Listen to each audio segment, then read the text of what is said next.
Hey y'all, welcome back.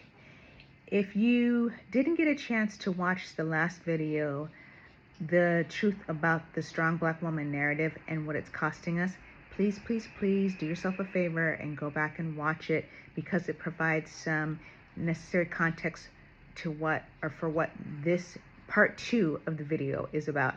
And speaking of which, in this part of the video, I'm mainly going to be breaking down the impact that the strong black woman narrative is having on our young girls.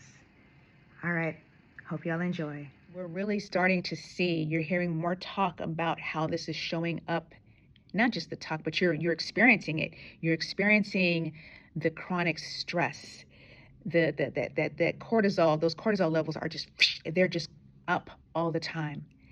The constant pressure of always holding it together. It starts to manifest in different ways. I'm talking about physically now. It starts to manifest in different ways in our body. You notice that your blood pressure is going up. You're starting to maybe experience some cardiovascular issues. Maybe you're being diagnosed with autoimmune disorders. It all comes back around to what we're carrying, because we haven't learned how to put it down. So ladies, I have some pretty sobering statistics to share with you in terms of diseases. And before I get into it, please hear me when I say this. This is not meant to scare you.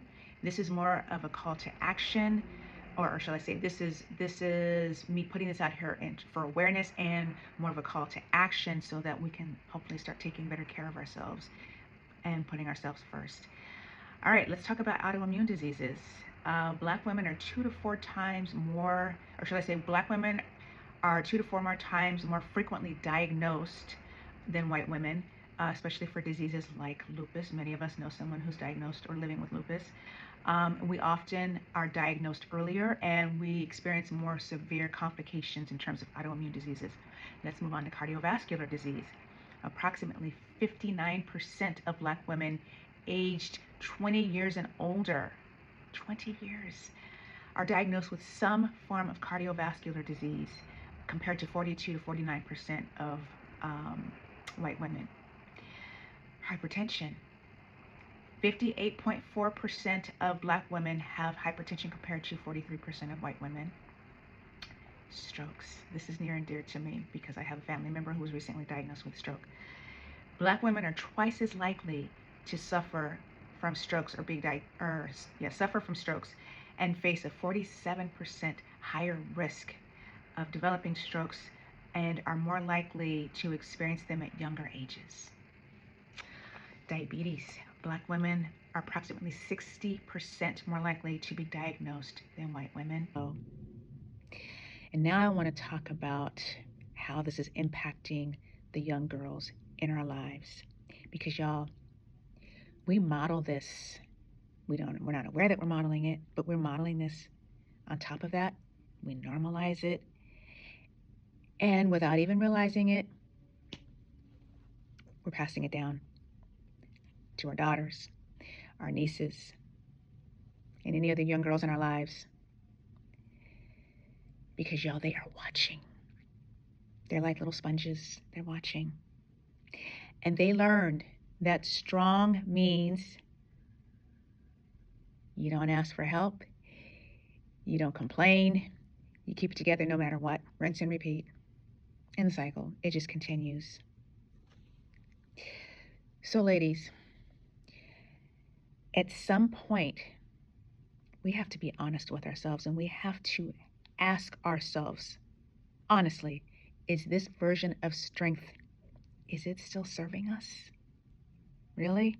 I don't know about y'all, but I've been thinking a lot about my mortality. Yeah, I said that. Although I am 59 years young and knocking on the door of 60, I'm very mindful of the fact that I have more years behind me than I have in front of me.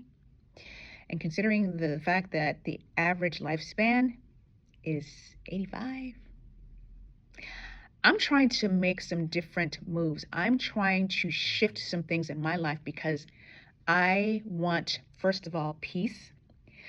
I want to know that the message that I'm sending the young women in my life is that you can make time for yourself. You don't have to continue doing things the way that our mothers and our grandmothers did. You can learn to put things down. You can learn to center yourself. Those are not taboo things. Those are things that are going to expand your lifespan and bring you some peace. Yes? Because here's the thing, y'all. Just because we have the capacity to do all the things, does it mean that we still need to do all the things? Honestly, I don't think so. I don't think so. And ladies, once you begin to see this clearly, the next question becomes, what do we do now? How do we begin to release this without guilt, without feeling like we're letting anyone down, without feeling like we're losing ourselves in the process? And that's what I want to explore next, because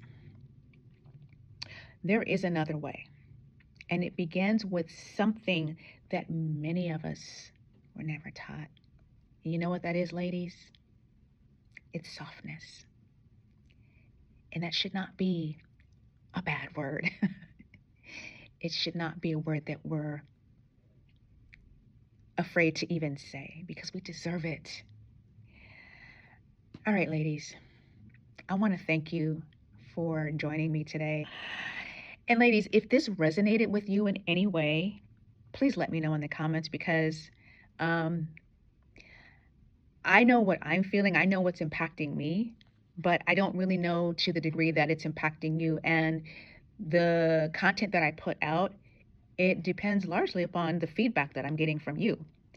So please, please let me know if you know this is landing for you. If it's not landing for you, let me know. And in the meantime, continue leaning into the woman you are becoming. I love y'all. Peace. See you next time.